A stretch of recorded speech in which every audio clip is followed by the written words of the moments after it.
logistics of it. Okay, well, we wanted to post-pandemic to get back to doing things that we normally did in the old days, and right as I was thinking that, an author sent us emails and volunteered to come down to a reading or something, and I said, a reading is great.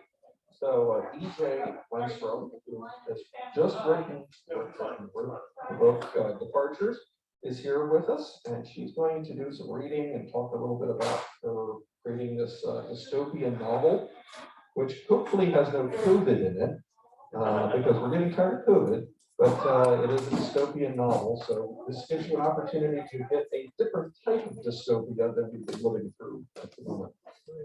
I'm turning this over to EJ.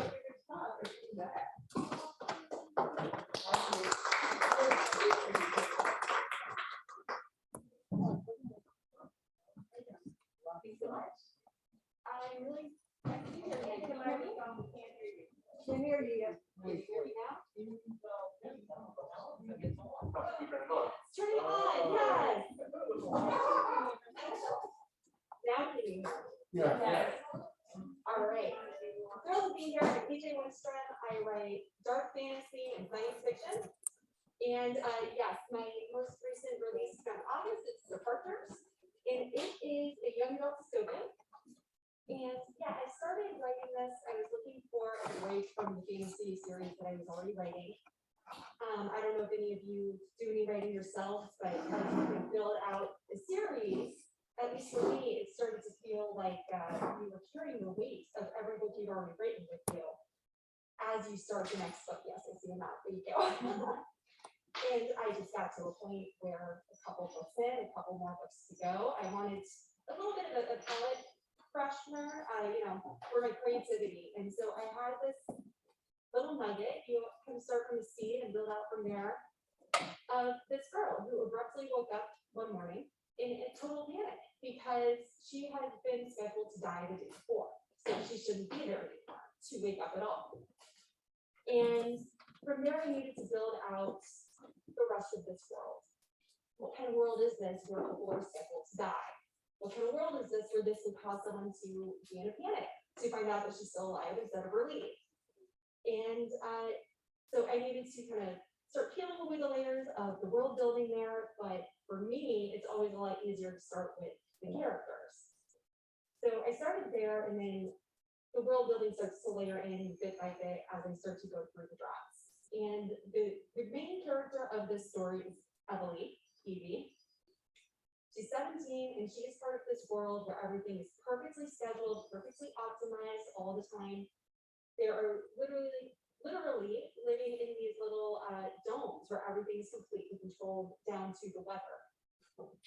But the problem is that she really struggles to fit into this world. Part of it is just the way she is. She's not able to stay right on schedule the easy way that everyone else seems to. Part of it is also her departure date. They use like advanced genomics to determine at what point in your life you're going to start to decline to a point where your quality of life is not worth it anymore. They make this decision for you. They stamp a date on you when you're born. And her date is when she's 17. And so because so much of their society has been built around avoiding pain, no one wants to even get too close to her because they don't want to have to deal with pain of after she's gone, because they all know it will be way before anyone else. So she kind of grows up in isolation. She's never quite fitting in. Meanwhile, her sister is kind of a foil throughout this entire story. Her sister is a couple years younger, perfect citizen, thrives in this perfect society. She's able to follow the directions. She's got photogenic memory. She just is everything that this society is looking for. And so it opened up this world to explore this sibling dynamic in a really fun way.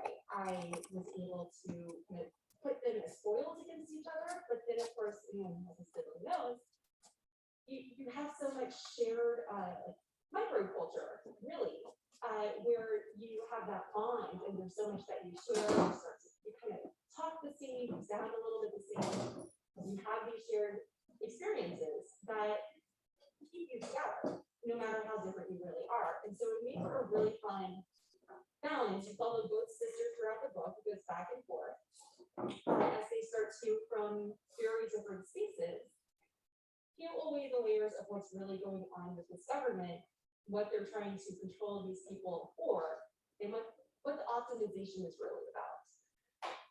So it was a really fun exploration. I have 2 siblings of my own, so it was a real exploration of how you grow together, but also how you grow apart.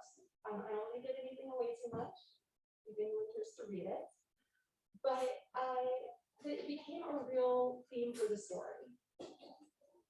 So from there already, with the character-driven exploration, there was a great deal to this world building that starts to come out from the nature of that. And then you start to go back, and I started to pickle in some more of those details. So I started thinking about, well, if you have a very carefully controlled society, you've got to have ways to keep an eye on people. It's okay. And so one of the things that I did that I had a lot of fun with was I needed surveillance. It couldn't be too careful surveillance because I made these characters to be able to do certain things, but it needed to do something. And so a way that I found that they could do this, where it didn't feel too creepy from the government side, and they could kind of say, oh, we're just looking out for you a little bit. Created these little watch alerts that crawl through the world and just kind of, you never really know when they're going to show up. But it was very much to me a little bit of a shout out to the Bradbury with the salamanders, and their Make 451 a little bit, but also I think it's very much something that's on our minds these days, certainly on my mind all the time. Are we being watched? And it starts to give a little bit of a claustrophobic feel, I hope, as the story progresses, that these watch alerts just keep popping up here and there. And then another thing that was kind of entwined with the themes as I wrote this book, and the things that was really percolating for me throughout the process, was I started to realize that Emily had a lot of my own characteristics in her, as tends to happen anytime I think of an author is writing characters. But she in particular had a lot of my ADHD symptoms.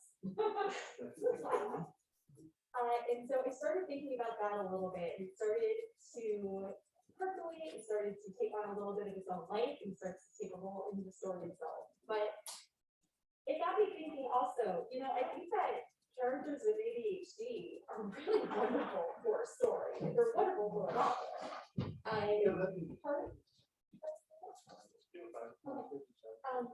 Part of it is people with ADHD can often be very charismatic.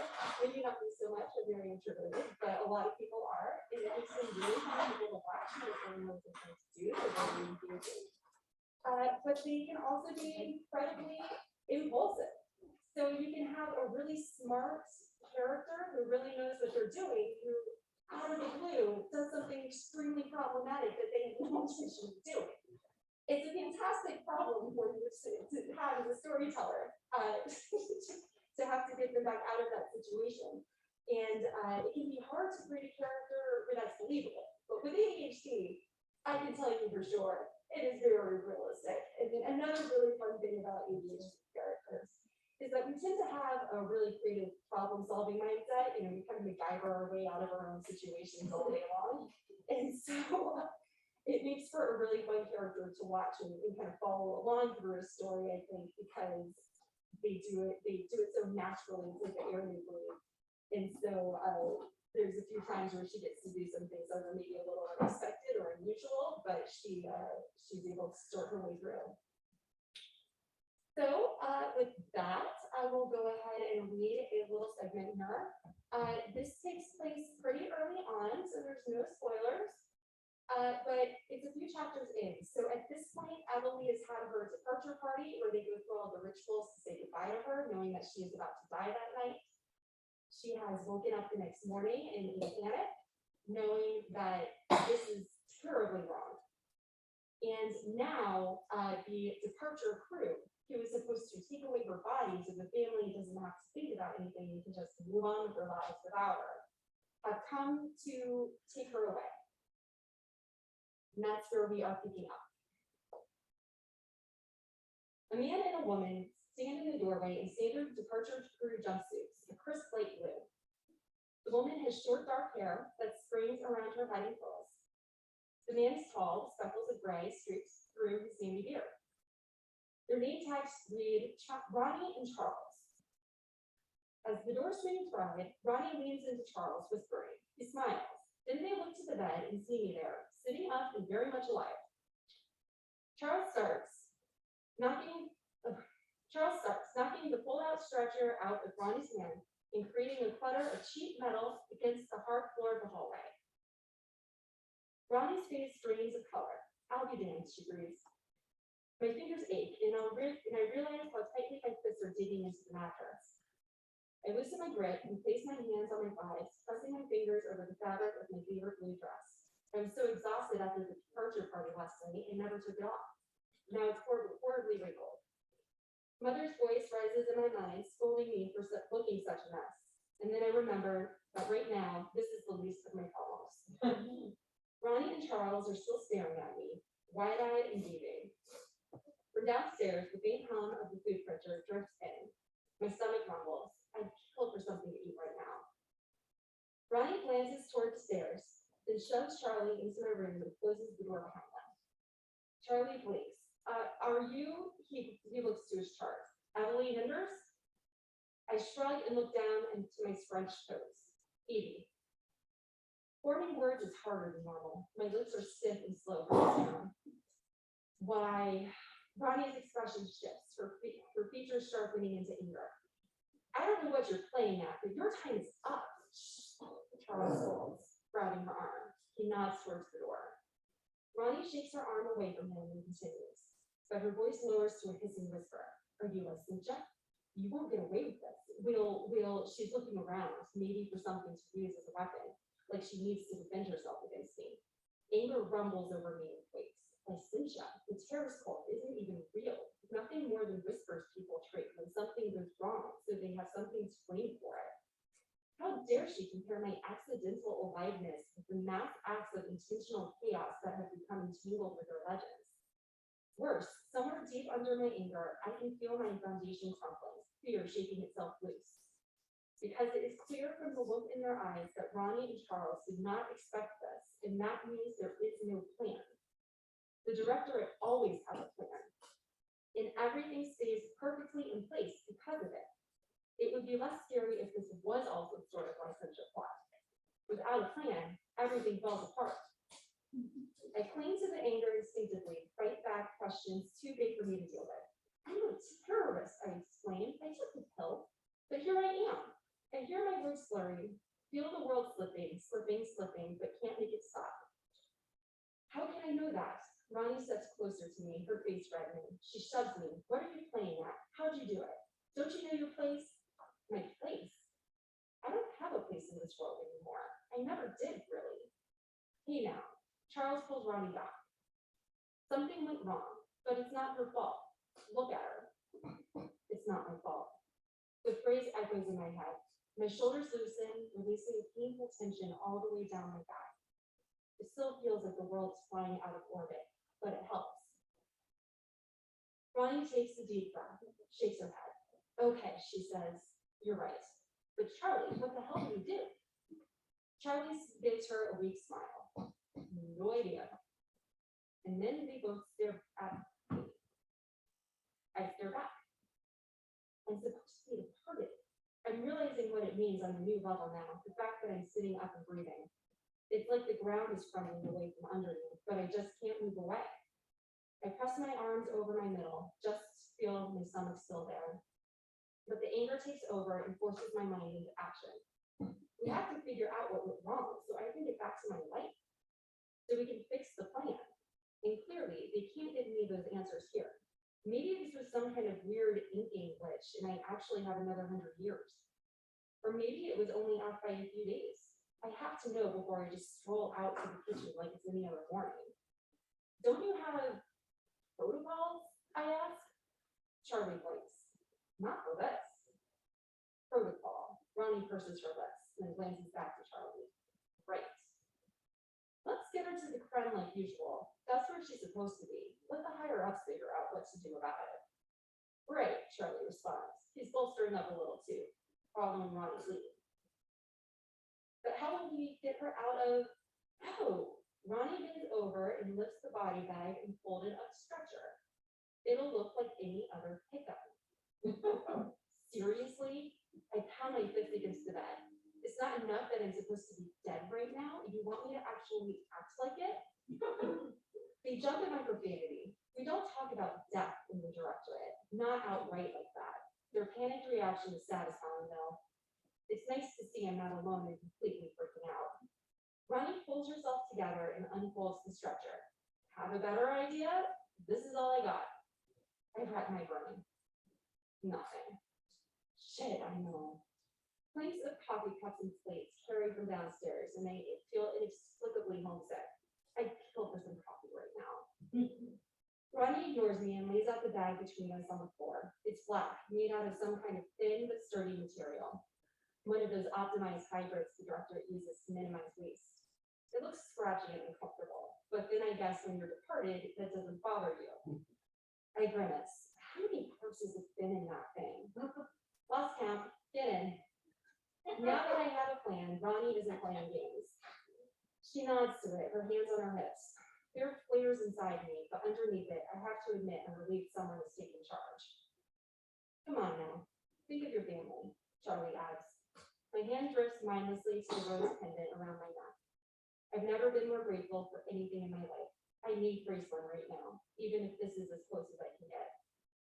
I hug out a heavy breath and drop to the floor. I try to push down the panic rising in my chest and slip myself into the bag. Its needs a bit much larger people, and as Charlie zips it closed, I feel as if I'm being swallowed into a crinkly void. He pauses when he gets to my head. Don't worry, kid. We got coffee on site. Then the blackness zips over my face, and all the promises in the world couldn't comfort me. So, there's keep on reading. Everybody on time. We got time, but are there questions? I can take questions. Oh, it's funny. Thank you. I enjoy it. You know, I had a really hard time writing a teenager without having a lot of snark in there. But it came pretty naturally. I raised 5 teenagers. You got it down. Yeah, I channeled all my past teenage angst for this.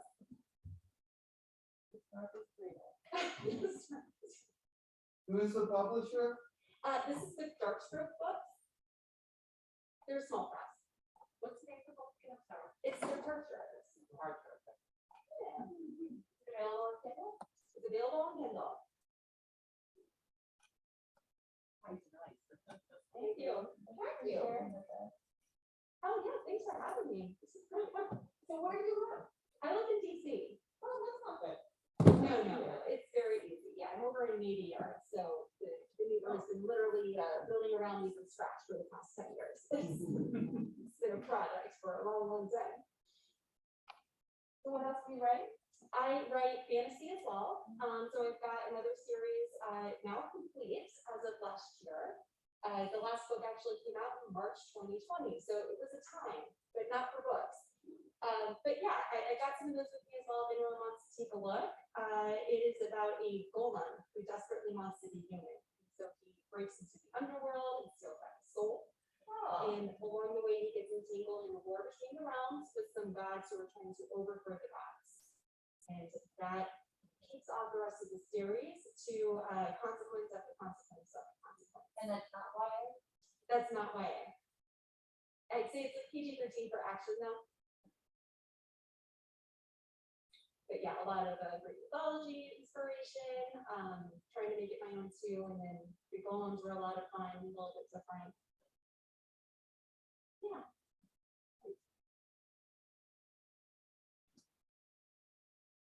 Well, I thought this would take more time. Very cool. So you want to put down your contact information in the name of that other book? Sure. On, yeah, so that, you know, I might want to bring it up to the synagogue. Absolutely, yeah, and I've got like some bookmarks and stuff here. Oh, okay, you have that around, that'd be fine. Great.